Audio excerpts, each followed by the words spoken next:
Welcome back. In this video, I will tell you all about Brown Girl. Remember her from my previous video? She went from being a stray to super mom. Here is her story.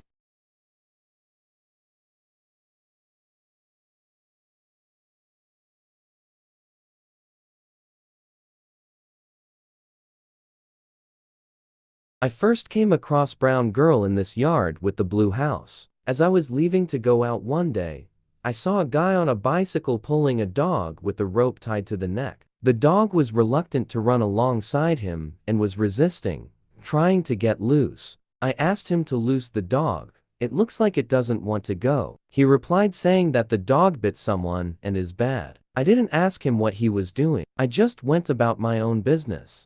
I returned some time after, and as I opened the gate and entered the yard, I looked up and was startled by the dog I saw earlier. The dog was also startled to see me in the yard and was backing away. I realized the dog wasn't a threat and immediately went into petting mode. I bent down slightly and extended my hand and made a kissing sound. She immediately wagged her tail and came over to smell me. She licked my hand and I petted her on her head. I smiled and was happy to make a friend for what I thought was temporary. Brown girl, what you doing? What you doing? Come. Here. Go ahead. I fondly gave her the name Brown Girl because I had a dog growing up with the same name, and they looked almost the same.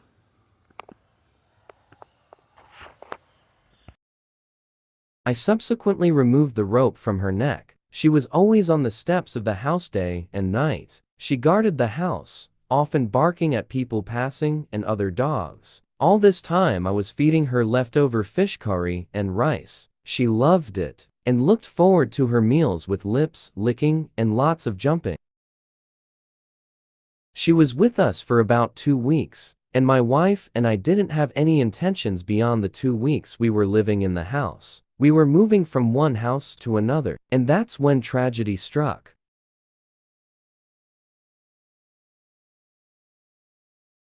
We had packed up and was set to move the next day. We were going out to an overnight event, and as we were leaving the yard, Brown Girl would do her normal thing of wanting to play and jumping on us. During that time, a neighbor came over to chat with us, and while we were chatting, Brown Girl decided to cross the road to go over to the opposite yard where she would interact with other stray dogs. No one was staying at the house, so all the street dogs would gather there. That was the moment her life changed. We heard a bang and an instant ear-piercing shriek from Brown Girl. We immediately got out. She was crying out in pain and running around in a circle, dazed and confused. She would sit and run.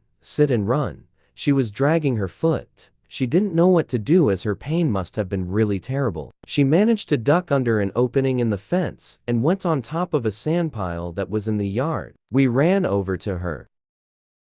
There were injuries to her head. We didn't know what to do. She was in pain. We just didn't know what to do. I held her head and put my hand on her as if somehow it could take her pain away. Her high-pitched cries changed into low groan. She was still hurting. My wife cried and I followed her as we both wanted to help, but were indeed helpless. By that time, neighbors came to see what the commotion was all about. They expressed sadness, but everyone was helpless, just as we were. I tried to give her water, but she didn't drink any of it. We waited until her groaning stopped, all this time trying to comfort her. The next few minutes were really difficult for my wife and I. We had to go as we were going to miss our appointment. We didn't know if she was going to survive given her head injuries. We didn't know if she had internal bleeding or swelling. We left her and cried in the vehicle as we drove away. We managed to compose ourselves and focus on our task at hand, all the while thinking of what would happen to her. Will she survive? The next day when we returned home, immediately went over to the yard to look for her. She wasn't on the sand pile where we left her. The gate was now closed, so I couldn't get in. I told myself, well, if I don't see her, she is alive and is okay somewhere.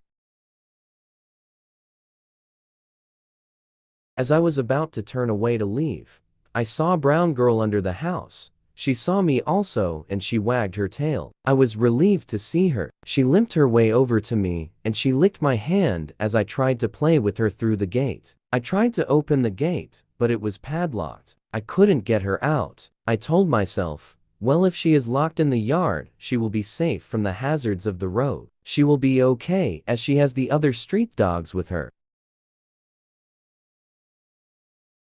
As I was walking away, I turned to look back at her just to say goodbye one last time. They say dogs have an understanding that humans don't fully grasp. Brown girl limped her way through the same opening in the fence I mentioned earlier and made her way to me and was following me back to the house. She was hopping along on 3 legs. Vehicles were still driving up and down the road, so I decided to lift her up and carry her with me. By this time, my wife saw me carrying Brown girl and she ran to me and was extremely happy to see her alive. She made it. By the way, my wife is not a dog person. She is adverse to dogs as her childhood experience with dogs was not pleasant, but all that will soon change as you will find out later in the story. We quickly prepared a bowl of Brown girl's favorite food, fish curry. She ate it out in a hurry and seemed to be happy.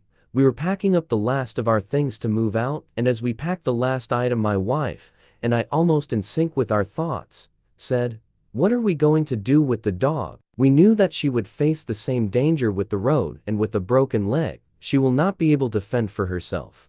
We decided to pack her up along with the rest of our things and move with her. Brown girl didn't appear to be scared or nervous when I put her in the back of the car. All along the drive, she didn't make a sound. We kept talking to her so that she will be calm and relaxed. When we arrived at the house, I opened the vehicle and she looked at me, and at that point she appeared to be scared as she saw her new surroundings. After unpacking, we made up a spot for Brown girl to sleep under the porch where she will be protected from the rain. It seemed that during the evening her pain would come back and she would have this look of discomfort in her face. My wife Googled pain relief for dogs and she crushed up an appropriate amount of Tylenol and we mixed it her food. We fed her again that night and noticed that within 10 minutes, Brown girl would fall asleep. She shivered throughout the evening as we checked up on her. We covered her with old blankets, but it was also a rainy time, so it was damp and wet. The next day, we built her a box shelter and padded it with soft cloth. Here she is in her new home.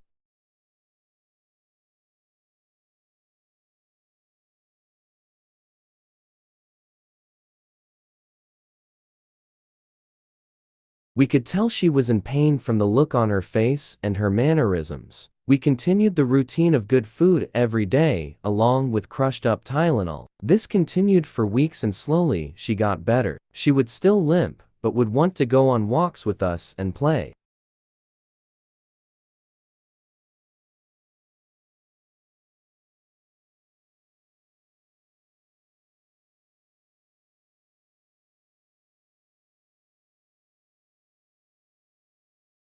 We observed her always wanting to have my slippers close to her. She would sometimes steal my slippers from in front of the door and take it in her box to sleep with.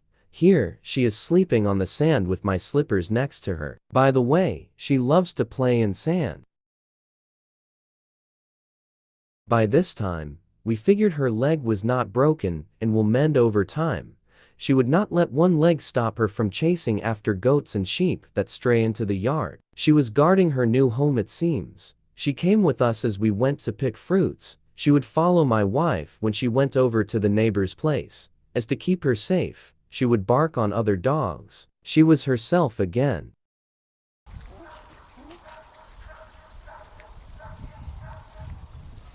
Here she is, going on a walk with us. She is full of playful energy here. This was about 6 weeks after she was injured. She is now starting to put pressure on the injured leg. Notice at times she would walk with a little limp here.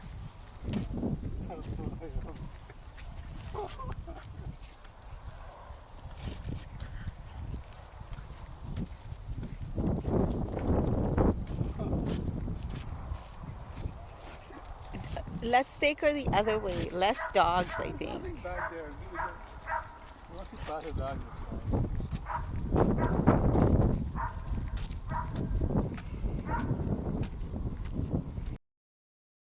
Our stay was coming to an end, and we were now faced with the inevitable. What happens to Brown Girl now? We didn't think this far. We were just reactive to the situation. We wanted her to have a safe place to stay while her leg healed. She grew on us. She was more attached to me than my wife at this point. Remember, my wife is not a dog person. She tended to Brown Girl when she was injured, but would not play with or pet her. That was my job. I played with Brown Girl every day. I taught her how to dig the sand. I would bury something in the sand, and she would dig it out. Well, we decided that she should have a new home with us, so we decided to leave her in the care of our next-door neighbor. Food would be available for her, and when we come back, we would take over her care.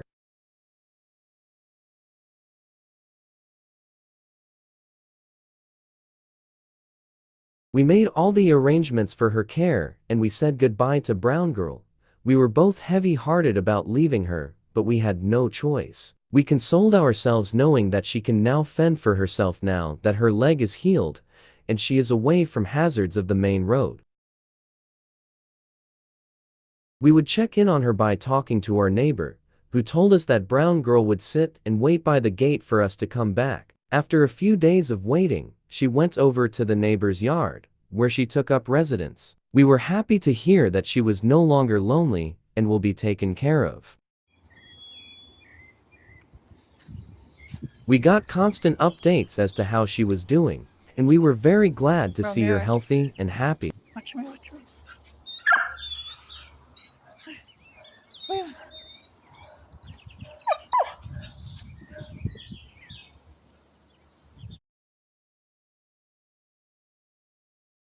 She even made friends on her own. This was her play date.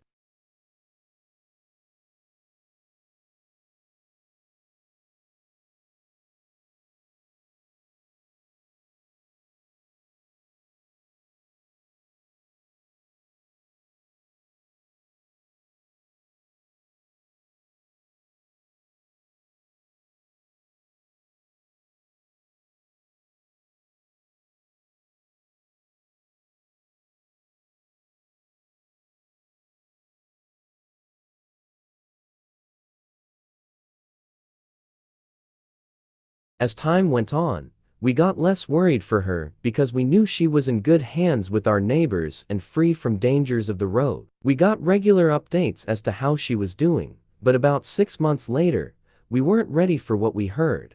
Brown Girl was pregnant and about 2 weeks out from giving birth. We had so many emotions and questions. How, when, why? You know, the usual things that human parents would go through. We were excited, concerned, and sad, all at the same time. Excited for the pups to come, concerned for her health and condition, sad that we aren't there to make sure she has everything she needs.